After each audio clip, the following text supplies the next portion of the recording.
Hello everyone and welcome back to another video from Webtech Tutorial. In this video, I'm going to show you how to log into your existing account on the FlirtMe website. So let's get started right away. First of all, open up your web browser and then in the address bar type in flirtme.com and press enter.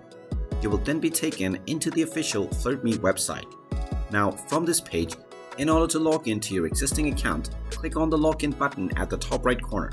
You will then be taken into the login portal.